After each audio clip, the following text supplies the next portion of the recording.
Buonasera e benvenuti a questa nuova edizione del TG di Prealpina.it, un'edizione quasi interamente dedicata alla cronaca. In apertura gli incidenti stradali che in nottata si sono verificati sull'autostrada dei Laghi e sulla statale 336. Il bilancio è di un morto e 8 feriti. Vediamo il servizio di Marco Raimondi. Notte di sangue la scorsa sulle principali strade del nostro territorio.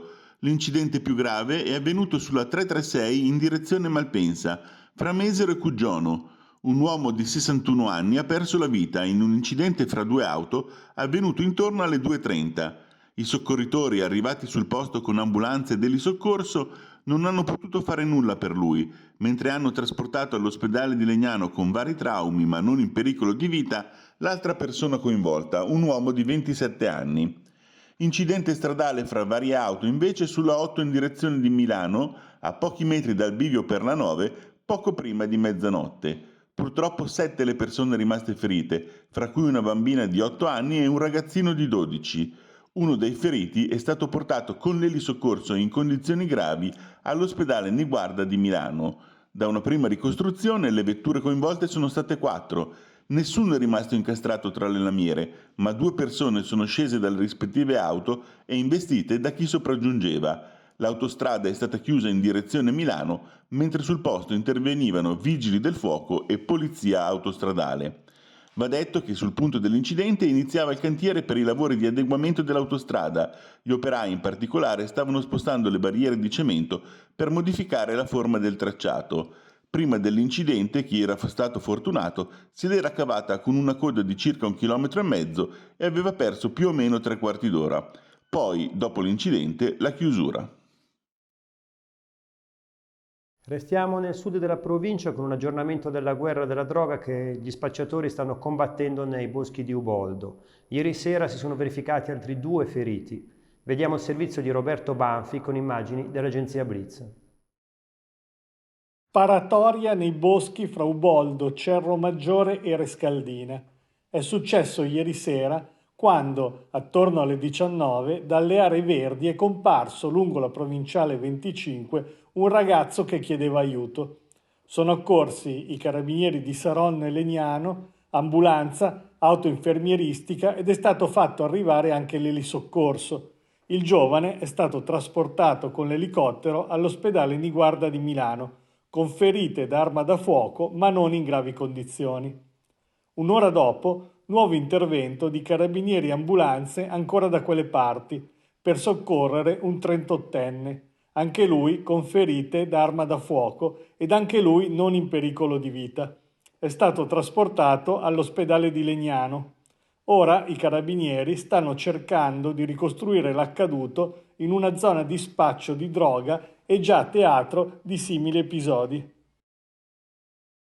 E ora spostiamoci a Varese. Mattinata di fuoco quella di oggi in via Peschiera, dove per cause ancora da chiarire la roulotte da tempo parcheggiata ai margini del parcheggio è stata distrutta da un incendio. Non appena partita la richiesta di aiuto, sul posto sono accorsi i vigili del fuoco del comando provinciale di Varese. Gli esperti hanno spento il rogo e messo in sicurezza l'area. In via Peschiera sono accorsi anche gli agenti della polizia locale. Pare che al momento dell'incendio non ci fosse nessuno all'interno della roulotte. Sono in corso comunque accertamenti sulle cause del rogo. Restiamo a Varese per una buona notizia. Altre 5 spiagge del lago sono state dichiarate balneabili. Ecco quali sono nel servizio di Marco Croci con immagini dell'agenzia Blitz. 5 spiagge della città di Varese dove sarà possibile fare il bagno nel lago. Nell'accordo quadro di sviluppo territoriale sono stati stabiliti i luoghi dove sarà possibile fare il bagno nella prossima estate. La prima notizia è la conferma della balneabilità della Schiranna, già accertata dal luglio scorso. È un percorso di valorizzazione complessiva del lago di Varese, ha detto il sindaco Davide Galimberti, con l'ampliamento della balneabilità, la conferma dei campionati sportivi europei e mondiali di canottaggio anche per i prossimi anni, il rilancio del lido con la nuova gestione e con una promozione turistica e culturale del territorio. Ma quali saranno i 5 punti considerati balneabili in città, oltre a quelli nei paesi vicini? Come detto, i punti sono 5. Si tratta della cosiddetta spiaggia dei fotografi, la spiaggetta nei pressi della Canottieri e la spiaggia del Lido, che costituisce il punto più ampio. Sono poi 2 le spiagge individuate nel Parco Zanzi. Sarà infatti possibile fare il bagno vicino al pontile, che si trova dietro le piscine, e dalla parte opposta, in fondo al parco.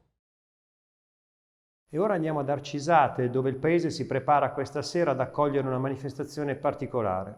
Oggi il piccolo paesino di Arcisate sarà invaso dai nazi nel silenzio generale. E questa è la denuncia di Memoria Antifascista che in un post su Facebook ha divulgato una chat della comunità militante dei 12 Raggi, che si professa apertamente ispirata a fascismo e nazionalsocialismo e che ha organizzato per questa sera un concerto per i 30 anni di Varese Skinhead. Proprio dall'unione di questa formazione con gli Ultras Sette Laghi nel 2012 è nata la comunità oggi nota come Dora. Nel messaggio ai partecipanti al raduno, gli organizzatori informano che questo si terrà nella località di Brenno Useria, a pochi chilometri da Varese. Il luogo del ritrovo è stato comunicato solo da poco, ma l'appuntamento è fissato da tempo e gli organizzatori spiegano che è prevista parecchia gente. Ora a Legnano per una curiosa notizia di cronaca. Ci è voluto l'intervento delle forze dell'ordine per placare una lite tra condomini e dipendenti di un'impresa edile. È successo oggi alle 13:30 in via Reginaldo Giuliani. Lì si trova una palazzina dove sono in corso dei lavori di rifacimento della facciata con il bonus 110. Per ragioni legate all'intervento è cominciata una discussione che ha coinvolto i residenti dello stabile e i muratori. Dalle parole si è presto passati ai fatti e il confronto è degenerato in una piccola rissa.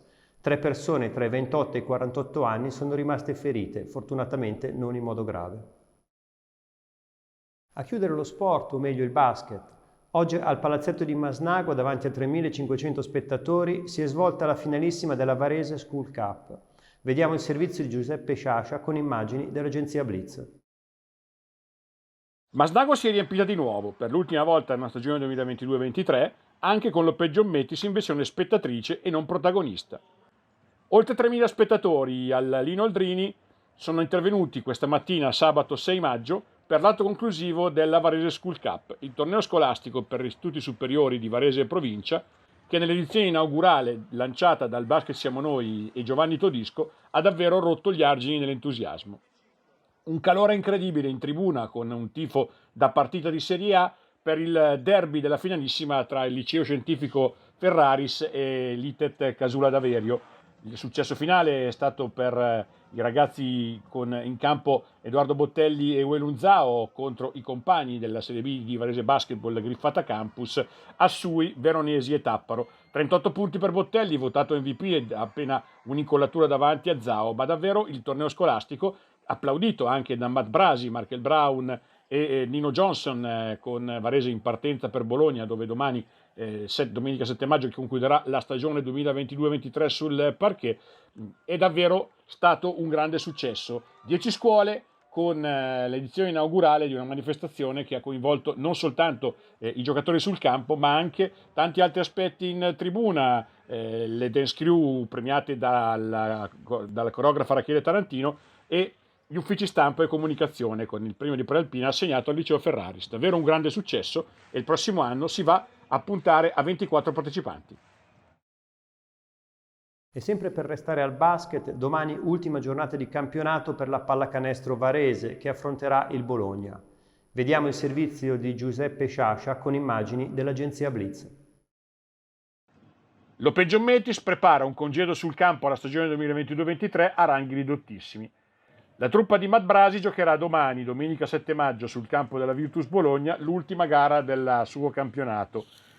Sarebbe andata diversamente senza i meno 11 punti di penalizzazione del caso Tepic, visto che Varese sul campo avrebbe meritato aritmeticamente i playoff già dal 19 aprile e in questa partita sul parquet della prima della classe, che giocherà il primato a distanza con Milano, avrebbe potuto giocarsi il piazzamento finale dal quarto al sesto posto nel duello con Tortona, Venezia e Sassari, che sono comunque nell'area dei punteggi maturati sul campo dall'Oppeggio Mettis. In ogni caso Varese chiuderà a ranghi ridotti in virtù degli infortuni che l'hanno penalizzato nelle ultime settimane. Domani non ci sarà Nino Johnson, già assente contro Scafati per un problema muscolare, non ci sarà Justin Reyes, che si è sacrificato in occasione del match decisivo per la salvezza contro la Givova, ma stavolta preferirà chiaramente non mettere a repentaglio il suo ginocchio ammaccato. E non ci sarà neanche Markel Brown, vittima di un problema alla caviglia rimediato nei giorni scorsi, che lo terrà ai box. Dunque ampio spazio chiaramente ai superstiti, da Colby-Rossi in corsa per il premio di MVP, agli italiani Ferrero e Virginio, il capitano e il giovane da lanciare, in una partita che chiaramente avrà pochi spunti importanti per la classifica. Lunedì l'appuntamento a Piazza Montegrappa, lunedì 8 maggio, il congedo finale della squadra che saluterà la città con inizio alle 18:30. E questa era l'ultima notizia, l'appuntamento con il TG di prealpina.it torna domani alle 19. Una buona serata a tutti.